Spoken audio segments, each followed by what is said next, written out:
who's the owner of Smoke City Cat Market. Come on.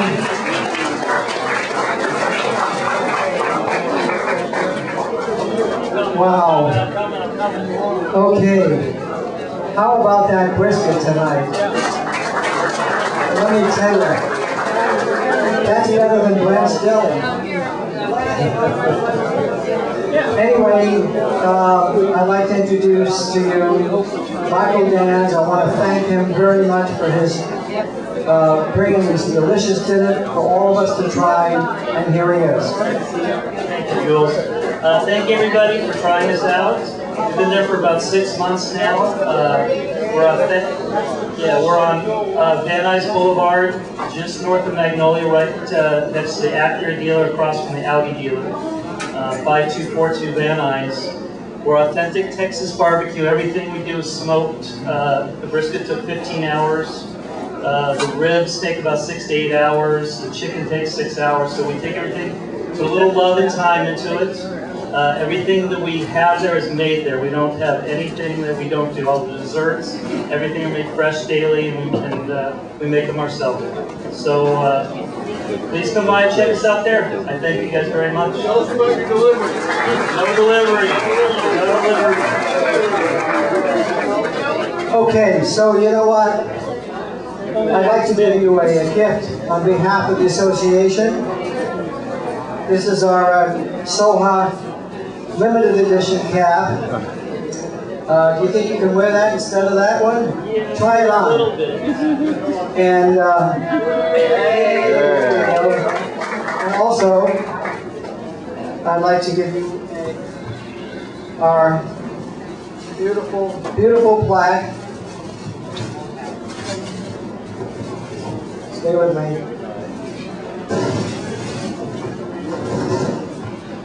Okay.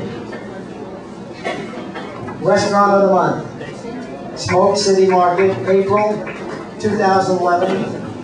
And I want you to know that there's 9 more spaces on there.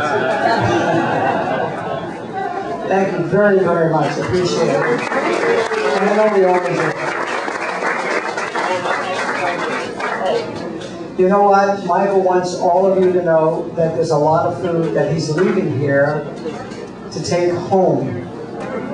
So if you want some extras, you're welcome to up the bun cake that we will be raffling off.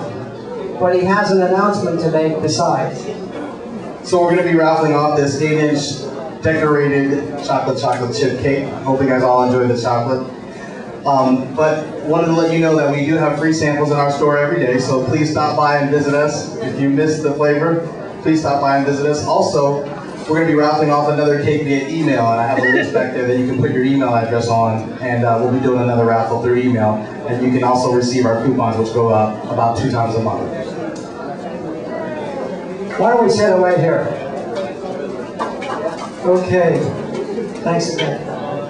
Very much. Welcome everyone to the Sherman Homeowners Association meeting.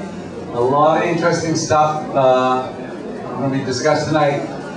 Who here knows a gentleman by the name of Bob Hertzberg? Former Speaker of the Assembly, but more importantly, former Assembly person for our area. When Hertzberg was here last to speak a few months ago, he talked about his work now in reforming state government. Who here thinks that state government needs to be reformed? Okay. Bob Hertzberg at the time talked about an organization that he is co-chairman of called California Forward. Their mission is to change state government. And we're very pleased today to have with us from Sacramento, Jim Mayer, who is the executive director of the California Forward. And he's going to give us an update on what they do.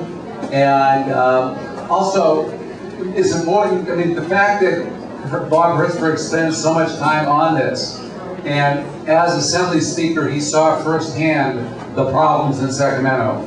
With that, Jim?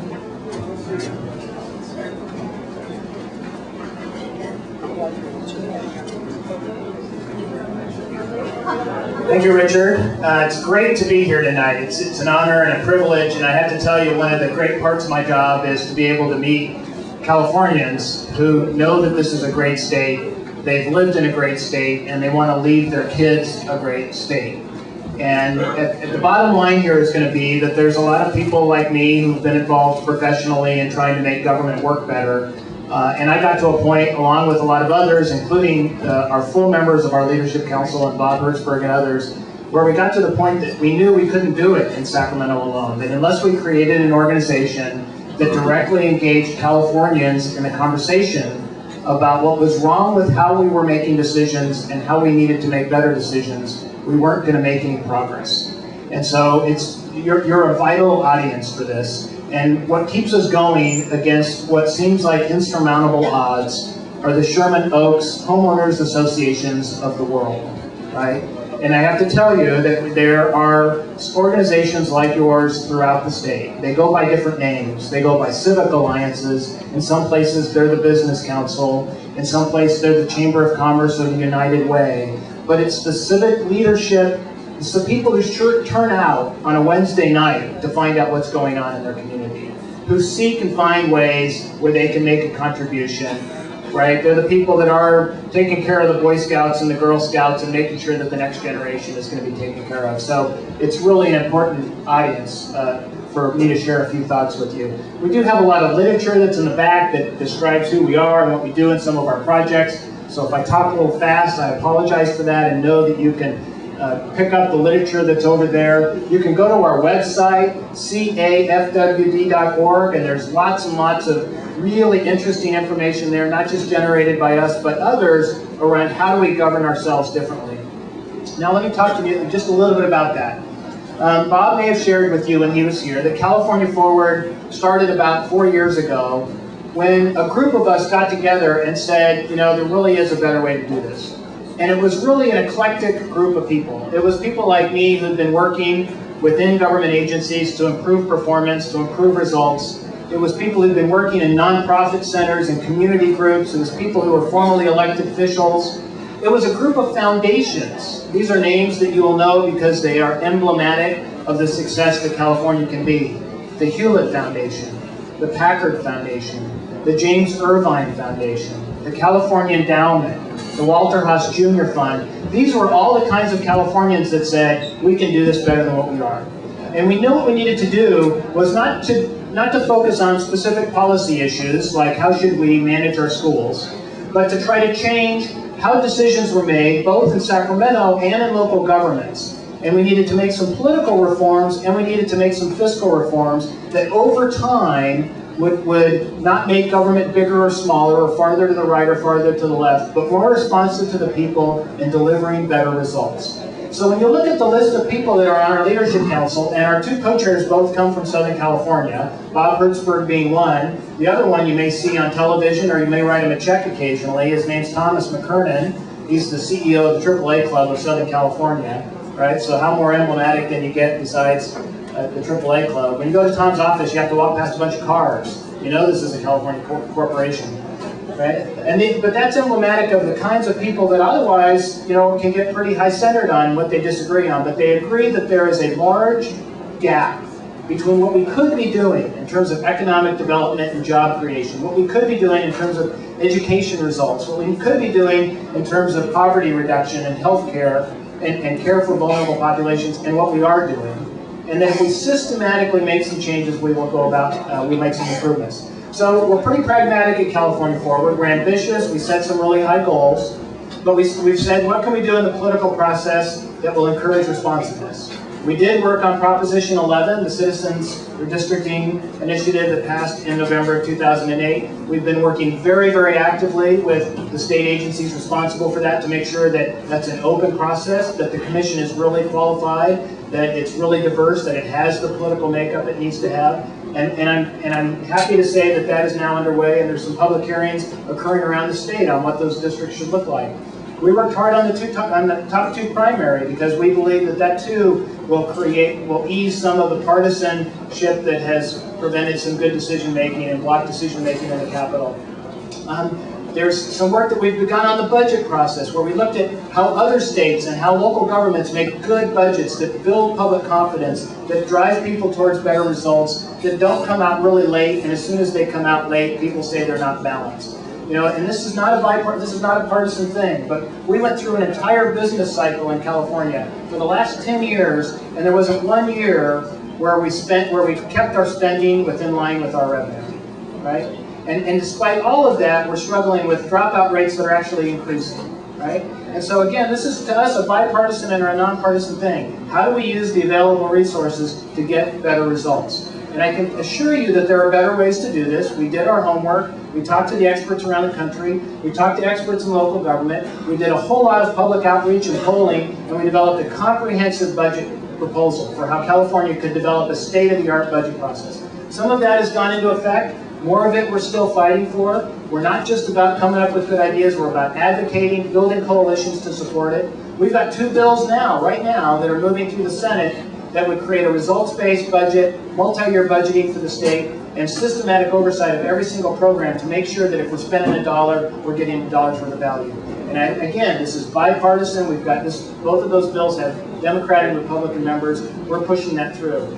We've now begun a set of work that really looks at this relationship between the state government and the local governments. And I can tell you from more than 11 years at the State Little Hoover Commission, where we looked at how to improve programs, that we have got model programs in this state.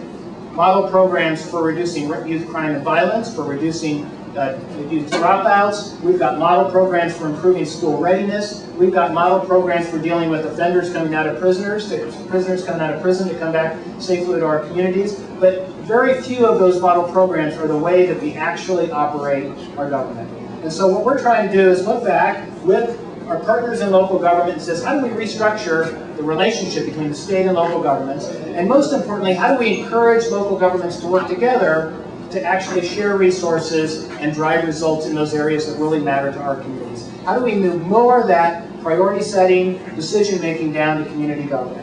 This is a trend that's kind of important to California given our size and diversity, but I also have to tell you that even in smaller states, this is a conversation that is happening, because people know that we have to start solving the problems at the scale we can solve them at. So we've been doing a fair amount of homework. We've got a draft structural reform proposal that we've put together, all of it with feedback from both experts, practitioners, people in government, people working in nonprofits.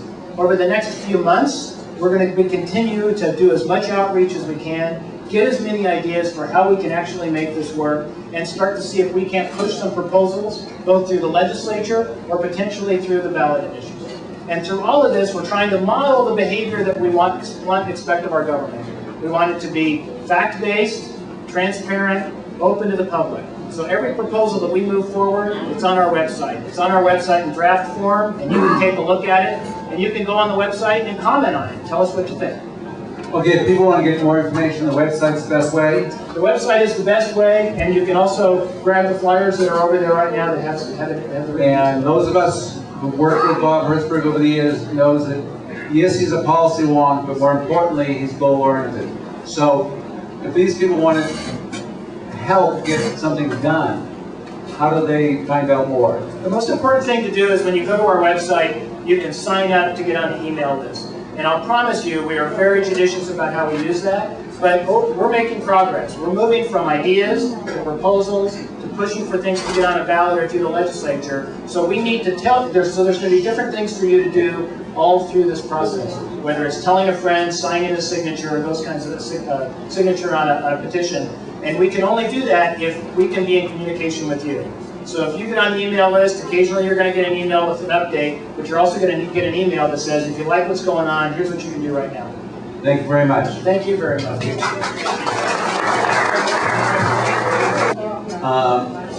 Update.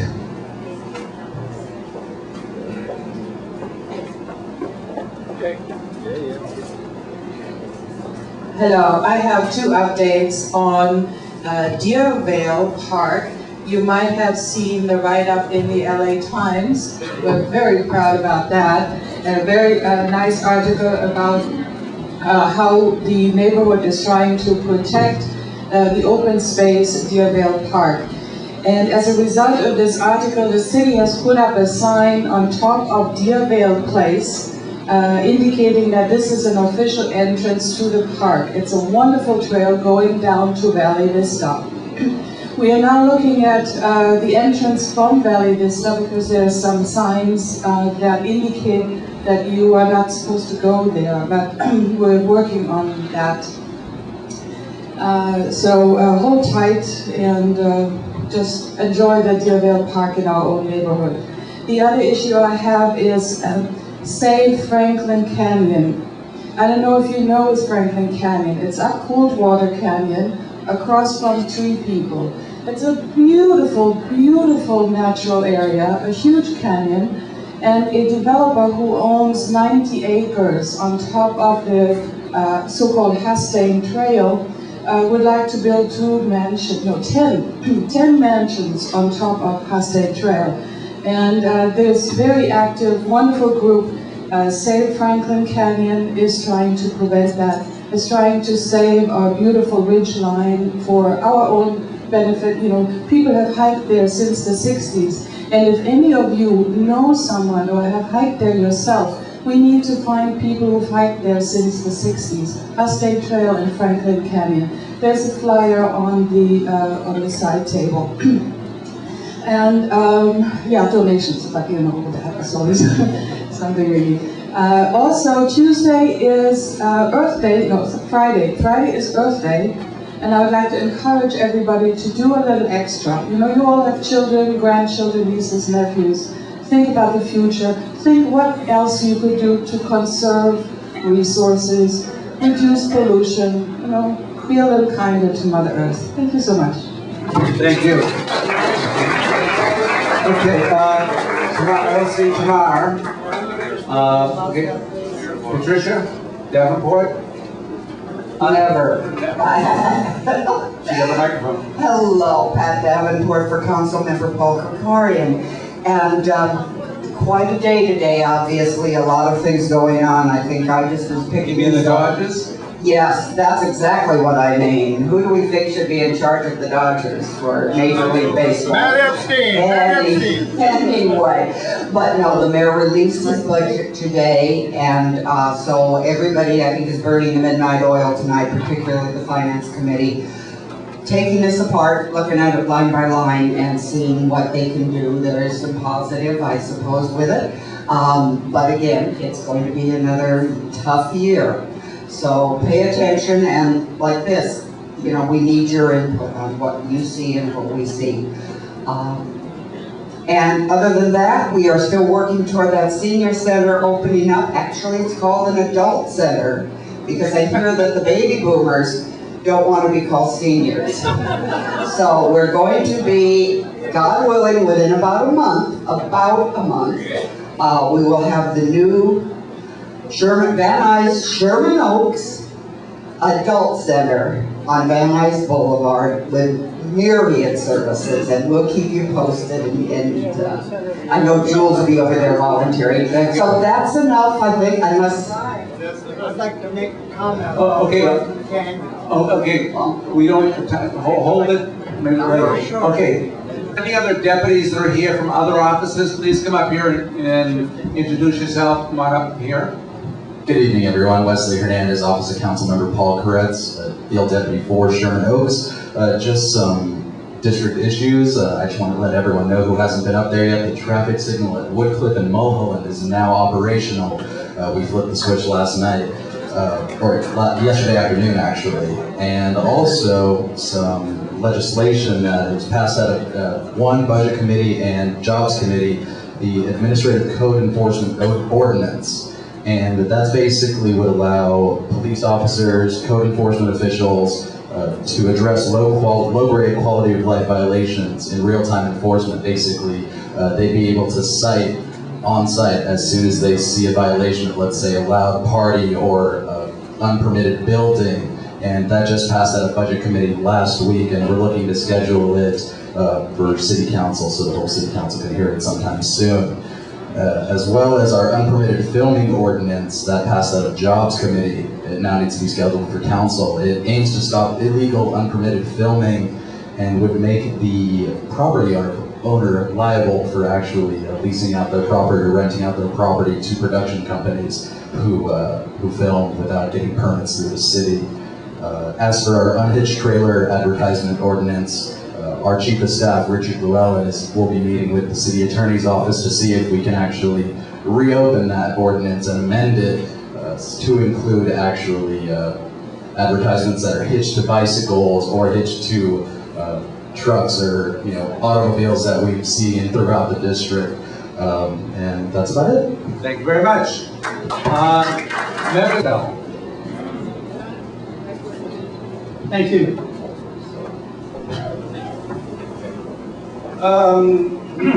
Quickly tonight, I have the forms for people to sign for Villaggio Toscano, the 500 unit condominium project on Sepulveda north of the Galleria. So if you haven't signed it, I would ask you to do there, just leave them on the table and I will pick them up. Pavilions Market, we had a very fruitful relationship with the developer on that. They have proposed and we supported a market that was in compliance with the specific plan. They are supporting a full signal at Kester South, which they have agreed to pay for, agreed to art on the site,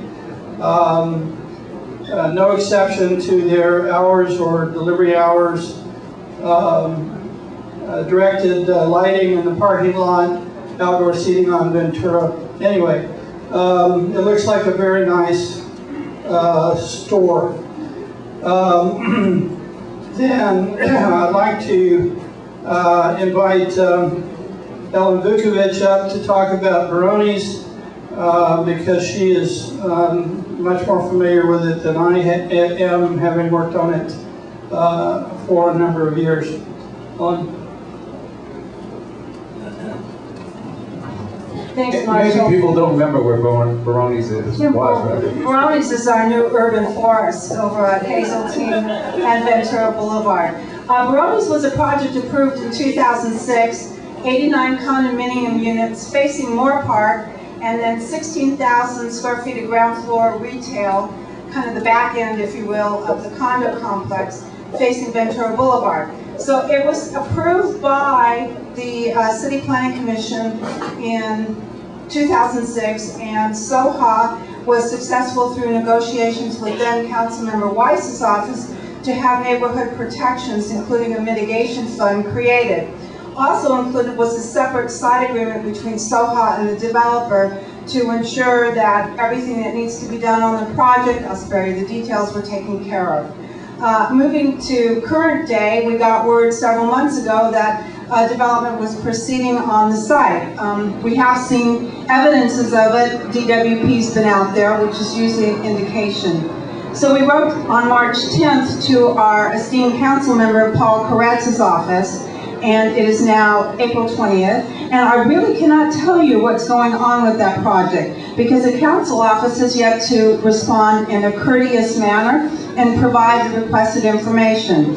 I'm not saying they haven't responded, I'm just saying they haven't given us the information. So I consider that to be something of concern. This raises a question, is something going on with the project? Has it been changed? Because if the project has been changed, because we know it was sold to a local developer, then it requires, by city law, a full-scale new environmental review, input by the community and the like. So we don't want any surprises, and I suspect you do not either. So if you have any questions about the urban forest or the Baroni's project, come see me. Marshall? Yeah. Okay, Bob Anderson. Bob will talk about the hillside ordinance and whatever else he wants to. That's all. Good news, effective on May 3rd, the entire San Fernando Valley and of course all of Sherman Oaks is protected from mansions McMansions, huge houses in both the flatlands and in the hillsides. So that's good. The ordinance of the hillside is even stricter than we thought it might be. It got watered down a little by the city planning commission, but they added some more teeth back in it. It's really, really complex. If you've got a big steep lot, you can hardly build anything. If you have a lot that's like this, you get cut way back on what you can build. It forces people to notch houses into hillsides so they're not as intrusive. Lot of tough rules. And I think it's going to be very good. Houses that are even being considered now going into permitting are going to have to meet it. So there's a lot of teeth in it. And if you have any questions, I know quite a bit about it and can answer some questions for you if you want. Okay, who at City Hall to be thanked? Because we have to thank you for your work ethic. But who do you think was instrumental in getting this approved? Actually, Eric Lopez and Jennifer Driver. Who are these people? Those are the actual people who wrote it at the city planning department. Young people, very, very energetic, and did a great job. We also had a lot of support from the city council, from both Paul Krikorian and Paul Koretz supporting this. Koretz set up one of the motions that got it done, and we had a lot of support from Krikorian on the Plum Commission, which reviewed it and passed it.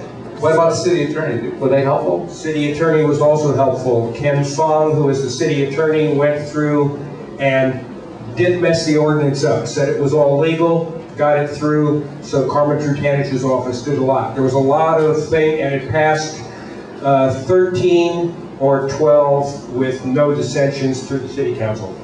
So it was good. Excellent. And the key is actually, historically, the best time to get new regulations are in the down cycle. That's when the developers are less involved in City Hall. So we're lucky. We're not like we're in a down area, down time, but this is when we've been most effective in getting tougher laws. Very interesting. We basically scared the developers away. They didn't show up at the last 3 city council meetings, which was, they knew you had the votes. yeah. Okay, we don't have time for questions, but after the meeting, everyone here is going to be available.